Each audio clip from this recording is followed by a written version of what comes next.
The total influence, economic, political, even spiritual, is felt in every city. We recognize the imperative need to understand what is going on, and we must not fail to comprehend its grave implications. Our toil, resources, and livelihood are all involved. So is the very structure of our society. The potential for pointless debate and misplaced energy exists and will persist. Only an alert and knowledgeable citizenry can compel the proper meshing of the huge, time-wasting assumptions of the activist machine. We must guard against the acquisition of unwarranted and confused influence by the activist industrial complex.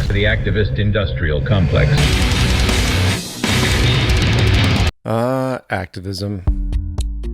Such a revealing feature of our strange society, right? Highlighting that glaring disconnect between public interest and established power, where no real fluid channel exists for social transformation. What's that, you say? Representative democracy? Well, Greek theory aside, perhaps you've noticed that electing some group-loyal, inevitably business-compromised agent to vaguely represent the interests of their constituency doesn't seem to be too effective. As academic researchers Martin Gillens and Benjamin Page of Northwestern University concluded in regard to the U.S. experiment, the preferences of the average American appear to have only a minuscule, near-zero, statistically non-significant impact upon public policy. You see, by definition, if there ever was a true democracy, activism as we know it wouldn't exist. The process of public-driven societal change would be direct, built-in, and streamlined. And no, the problem isn't some political inefficiency here. It's simply the nature of governmental power within the hierarchical capitalist order. At the end of the day, despite the rhetoric, people are not elected to political office to change things. They are in that position to keep things the same, with very little exception. Modern political establishments are literally all conservative by nature. And so, given this unfortunate fact, the question becomes, what other options do we have? Well, as far as what the activist tradition shows us, the only thing folks really do today is complain and agitate. The hope being that all these petitions, all the sign-waving and protests, the NGO institutions, the social media hashtag trends, or whatever desperate means conjured, will eventually be received and acted upon by our masters. And while there's no denying that we have seen some degree of progress when it comes to human rights and beyond, the question of true causality is more murky than most would like to admit. I don't really, honestly, deep down believe in political action. I think the system contracts and expands as it wants to. It accommodates these changes. I think the civil rights movement was an accommodation on the part of those who own the country. I think they see where their self-interest lies. They see a certain amount of freedom seems good, an illusion of liberty. Give these people a voting day every year so that they'll have the illusion of meaningless choice. Meaningless choice that we go like slaves and say, "Oh, I voted." And if the universally conservative government business power system wasn't bad enough, there's another very serious inhibition at hand, something very few seem to realize. As Upton Sinclair famously stated, speaking to the heart of the problem, it is difficult to get a man to understand something when his salary depends upon his not understanding it. And as we'll discuss more so in a moment, this notion is far more profound than it sounds. For when you step back, you begin to see that the most fundamental prevailing social force, rooted of course in our sick economic system, is the commodification of everything, with the first priority of all human action being commercial gain. And while we certainly feel this in a world driven by money, the degree of this incentive sickness runs deeper than most choose to admit. For example, we all understand that the function of social media is not to galvanize and share ideas. Those are mere side effects. Rather, users are marketized, commercialized, and commodified for the sake of corporate advertisers. In the very same way, the news media itself is not there to inform the public of important events as a root function. That is again a side effect. Its function, first and foremost, is profitability and to gain your attention, and programming is adjusted for that very purpose. In fact, the birth of television itself was entirely driven by commercial intent, with the art of filmmaking and inspired entertainment a truly secondary interest.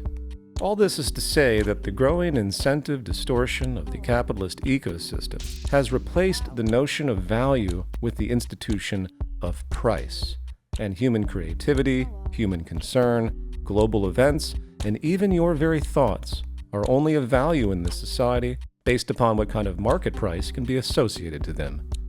And as dark as all of that is, it certainly is not surprising. When you think about how we have submerged human society inside of a scarcity-driven competitive economic structure, where market price value inevitably overcomes interest in human value, as people struggle day in, day out to pay their fake bills and their fake debt, and so forth. And hence, coming back to the context of activism, intended or not, the first and foremost function is that of just another goddamn business. And if you think the activist community has anything in their toolkit to even approach system-level change, you're not paying attention to their ignorance. You mean the spectacle? People piling into free speech zones, holding up signs, yelling at buildings, ranting on social media, creating political art, poetry, writing books, making movies. I agree, it's mostly catharsis. It's a pressure release valve, easing periodic tension, making people feel like they're actually doing something. Aside, of course, from helping the economy, the anti-establishment market has been increasingly profitable. Yes, the anger dollar. If only such outrage could be packaged and traded on Wall Street, right? And then social change might have a chance.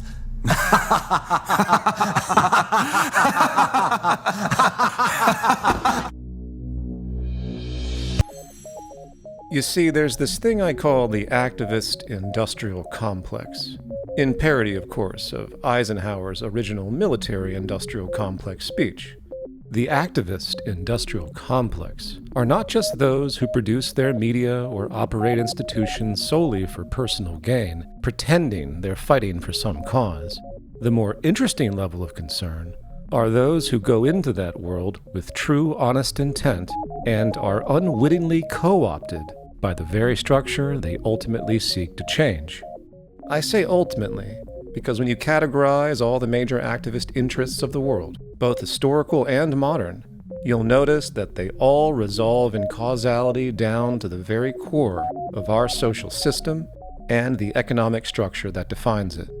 Race and group relations, public health disparities, domestic and international wars, along with the ongoing accelerating destruction of our habitat, are all fundamentally functions of the economic system we endure. I just think it's part of capitalism, is to promote racism, right? In order to make things work. If you feel better because you're white and you can get a job, you use that. I mean, I would. As if we understand that there are only a few people who own and control the means of production in the society, then we begin to understand that there are a few capitalists. And these capitalists exploit everybody because everybody works for them. But the idea that feminism might be incompatible with capitalism. A system that has inequality at its heart, I fundamentally don't think can be compatible with a politics that fights for liberation for all. I don't think it's an accident that 70% of the world's poor are women. And it is time actually to name the disease. Most people can't put their finger on the cause of it, but everybody perceives the threat. Capitalism is a cancer. It may seem trivial or even offensive to some to look at, say, a medical practitioner and realize that their professional survival relies upon people being sick. And we simply assume that people are morally conscious to the extent that they would never purposefully keep somebody sick, limit treatment, or mistreat people just for the sake of money. Yet, deep in the subconscious pathology driven by our social system, there's something I refer to as the shadow incentive, where we are stuck in a kind of murky psychological disposition, knowing deep down that if we ever resolve the problems that we service to gain income, we would limit our very survival and prosperity.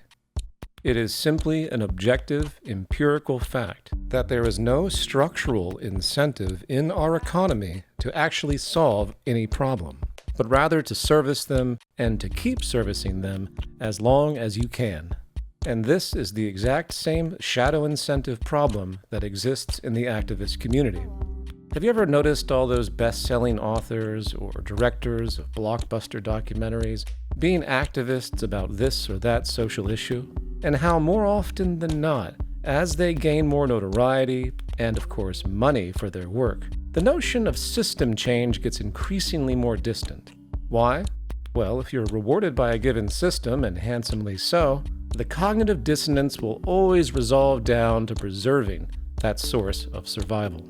No matter how moral people think they are, their first requirement to themselves, to their families, and their communities is to keep that money flowing by any means they can rationalize. No conspiracy required.